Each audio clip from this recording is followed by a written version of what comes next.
এ বদনা, তুই তো খুব জ্ঞানী। এমন একটা কবিতা ক যে কবিতার মধ্যে 64টা জেলার নাম আছে। ছন্দে সুরে বলছি আমি সকল জেলার নাম, তাল মেলাতে সবার আগে আসলো কুড়িগ্রাম।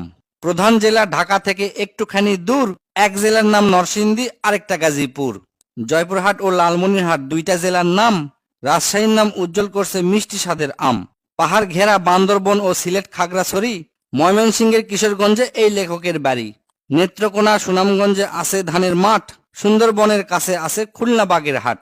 ভোলা এবং বরিশালে আছে অনেক নদী, পাবনায় আছে পাগলা গারদ, বগুড়ায় আছে দধি। পাশাপাশি দুইটা জেলা টাঙ্গাইল জামালপুর, আরো দুইটা জেলা হলো কুষ্টিয়া যশোর।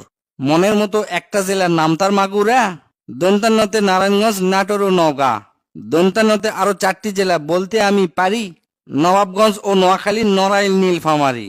গঞ্জদিয়া মানিকগঞ্জ হয় আরো মুন্সীগঞ্জ, গোপালগঞ্জ হয়, হবিগঞ্জ হয় আরো সিরাজগঞ্জ। চাপাই নবাবগঞ্জ কিন্তু গঞ্জ দিয়া ভাই, এদের ছাড়া বাংলাদেশে আর কোনো গঞ্জ নাই।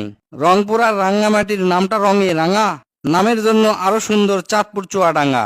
কক্সবাজার নামের জেলা আছে সাগরও পারে, পঞ্চগড়টা পড়ছে বন্ধু দেশের এক কিনারে। ফেনী জেলার নামটা মাত্র 2টা অক্ষর দিয়া, সবচেয়ে বেশি অক্ষর লাগে লিখতে ব্রাহ্মণবাড়িয়া। 6টা অক্ষর লিখতে লাগে মৌলভীবাজার, এদিক থেকে শরীয়তপুর সমান তাহার। শেষের দিকে এসে দেখি বসছে পুরের মেলা, নামের শেষে পুর লাগানো অনেকগুলো জেলা। পুর দিয়ে ভাই শেরপুর আছে পিরোজপুর, মেহেরপুর ও মাদারীপুর, আরো দিনাজপুর।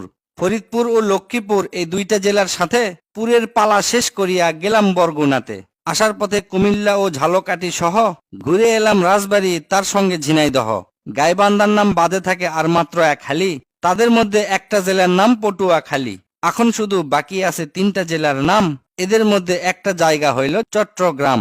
সাতক্ষীরায় আর ঠাকুরগাঁয়ে হইল এই কবিতার শেষ। এদের নিয়েই গড়া আমার সোনার বাংলাদেশ।